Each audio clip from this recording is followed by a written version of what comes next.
Mais on va rester dans l'actualité. Dimanche, c'est dans 2 jours, sera donné le coup d'envoi de la route du Rhum. C'est la 11e en 40 ans d'existence, puisque cette course transatlantique a été créée en 1978. C'était la première édition. On avait assisté à un duel, Frédéric, un duel qui s'était soldé par une différence d'1 minute 30 entre le premier et le deuxième de cette course en solitaire.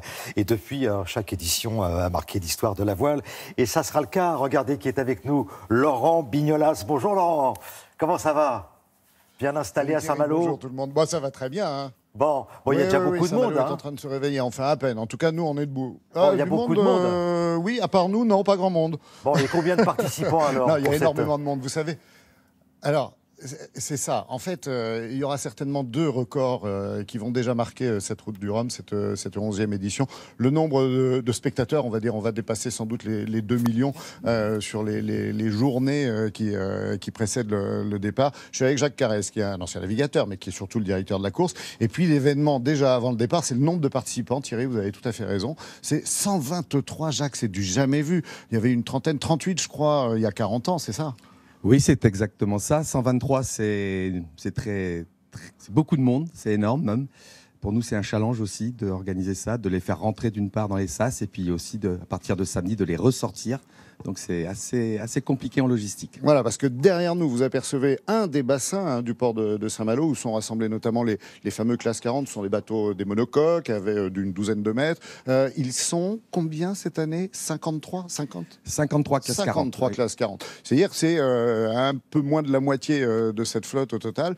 C'est des bateaux qu'on ne voulait pas voir avant sur les départs des transatlantiques dans les années 2000. Et aujourd'hui, on est content de les avoir parce qu'effectivement, ils font aussi le spectacle autant que les ultimes qui sont ces bateaux qui en général attirent tous les regards. Vous savez, ces bateaux de plus de 30 mètres de long avec Thomas Coville, François Gabard, Francis et les autres qui en général sont les plus rapides bien sûr parce qu'on est passé de 23 jours sur la première édition et quelques heures bien sûr pour traverser l'Atlantique, aller jusqu'en Guadeloupe, à 7 jours et quelques heures.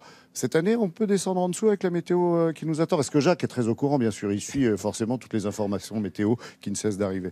Effectivement, on peut imaginer, malgré la dépression qui arrive mardi, que les ultimes peuvent faire en moins de 6 jours. Ils pourraient faire en moins de 6 jours. Donc on tape plutôt un 6 jours pour ces fameuses classes d'ultimes des bateaux qui volent. Alors, une dépression mardi, ça veut dire du gros temps en mer, avec effectivement les monocoques, les classes 40, les plus petits, effectivement, qui risquent de manger gros, comme on dit, hein, effectivement sur l'eau. Les ultimes, les plus rapides seront déjà passés. Ce qui veut dire quand même qu'avant, si on parle de cette dépression mardi, ça veut dire que pour le spectacle du départ, qui sera un grand spectacle forcément dimanche à 14 h au moment du départ, on va avoir un temps superbe. Eh ben, en tout cas, au niveau du vent, oui, puisqu'il y a un vent de sud, voire sud-est, donc un vent de terre qui va donner plutôt un état de mer très favorable. Et puis un angle de vent aussi qui va permettre de démancher rapidement. Donc ça, c'est plutôt des bonnes conditions. Maintenant, les averses, c'est probablement quelques averses sur le départ, mais en tout cas, l'état de mer sera parfait. Alors, Jacques a toujours le sourire, parce que c'est quelqu'un de serein, de très calme, parce qu'il sait organiser ce genre de départ et de course, les diriger. Ça va être quand même un peu chaud, parce que autant de bateaux sur une ligne de départ en face de Saint-Malo, waouh! Oui, c'est chaud parce qu'un départ à 123 bateaux, c'est quelque chose de considérable. Donc, on a une ligne très très longue. On a une ligne qui fait 3 nautiques, donc quasiment 5 km de long, et qu'on a segmenté en 4 segments, de façon que l'ensemble de la flotte se répartisse sur la longueur de la ligne. Mais c'est certain que c'est assez nouveau d'avoir 123 bateaux sur une même ligne. Et puis une course, c'est toujours avant le départ, effectivement, aussi. Tous ces skippers qui ont le sourire. Je peux vous dire qu'il y a une ambiance de dingue. Pas à cette heure-ci, hein, d'accord? On est d'accord.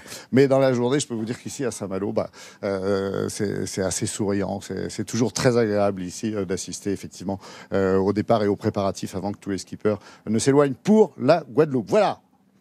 Merci beaucoup Laurent, merci Jacques. Bon, l'idéal c'est qu'on puisse démancher tranquillement.